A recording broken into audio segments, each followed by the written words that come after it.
सभी विधायकों का अजीत दादा के साथ समर्थन है। राष्ट्रवादी कांग्रेस पार्टी के 54 विधायक है, 3 विधायक अपक्ष थे और वो भी साथ में हैं। कुछ विधायक अभी तटस्थ भूमिका में हैं, फिर भी 40 विधायकों का समर्थन मिलने के बाद खुद अजीत दादा राजभवन में गए और उसके बाद राजभवन में शपथ विधि समारोह वहां पे हुआ और अब अजीत दादा महाराष्ट्र के उप मुख्यमंत्री है। 40 विधायकों का समर्थन होने के बाद ही ये गठबंधन हुआ है।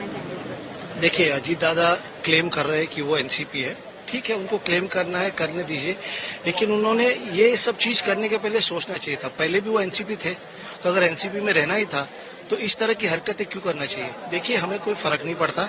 आपको एक सच बात बताना चाहता हूँ, एनसीपी जो है राष्ट्रवादी कांग्रेस पार्टी, वो शरद पवार साहब है। हमारा इलेक्शन सिंबल जो चुनाव चिन्ह है घड़ियाल, वो भी शरद पवार साहब है। तो उनको जो कहना है कहे, लेकिन एक प्रथा होती है, एक प्रोसेस है। अगर उस प्रोसेस के जरिए जाना है तो हम तैयार है जाने के लिए, लेकिन अगर वो क्लेम करते हैं कि राष्ट्रवादी कांग्रेस पार्टी उनकी है और चुनाव चिन्ह उनका है, तो वो शायद गलतफहमी में रह रहे हैं। साथियों नमस्कार, मैं Rajat Kumar news point of view से आपका स्वागत है हमारे नियमित कार्यक्रम सियासत की टेढ़ी चाल में। हलचल ये है कि दिग्गज राजनीतिज्ञ शरद पवार का भतीजा अजीत पवार अपने चाचा को धोखा देकर भाजपा की शरण में चला गया है। ये जो भी हलचल है, इसको राजनीतिक घटना कहना बेईमानी है। ना तो ये सियासत है, ना ही ये कूटनीति है, ये रिश्तों में धोखा है। शरद पवार को अपने भतीजे पर विश्वास नहीं था, तभी तो उन्होंने कुछ दिन पहले अपनी बेटी और प्रफुल्ल पटेल को एनसीपी का कार्यकारी अध्यक्ष बनाया था। लेकिन राजनीति इतनी टुच्ची चीज है कि प्रफुल्ल पटेल ने भी शरद पवार को धोखा दे दिया।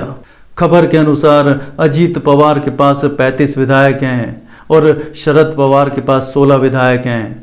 अजीत पवार की कुंठा ये है कि 83 साल के शरद पवार पार्टी पर कब्जा बनाए हुए हैं।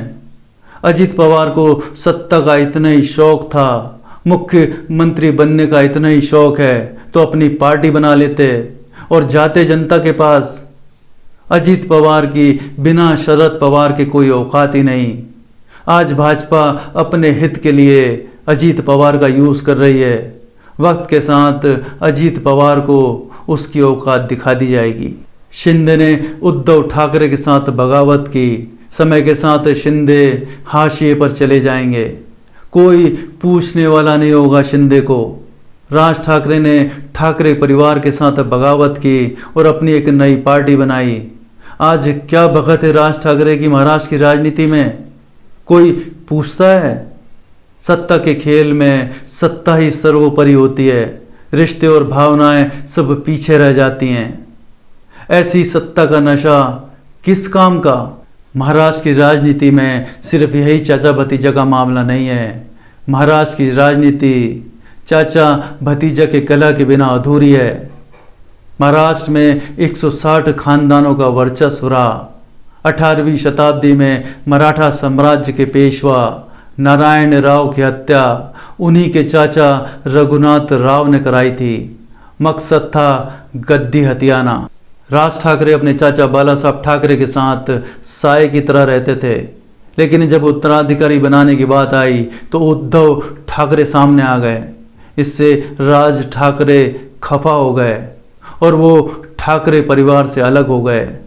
ऐसे ही धनंजय मुंडे अपने चाचा गोपीनाथ मुंडे से अलग हुए थे, क्योंकि गोपीनाथ मुंडे की बेटी पंकजा मुंडे को उत्तराधिकारी के रूप में प्रस्तुत किया गया। महाराष्ट्र में चाचा भतीजे का खेल पुराना है। महत्वाकांक्षा के खेल ने रिश्तों को तार तार किया है और होता रहेगा जब तक राजनीति में पैसा और छल कपट जनसेवा से ऊपर बना रहेगा। जब घर के खून के रिश्तों में विश्वास नहीं, तो ये धूर्त नेता जनता की क्या सेवा करेंगे? नमस्कार।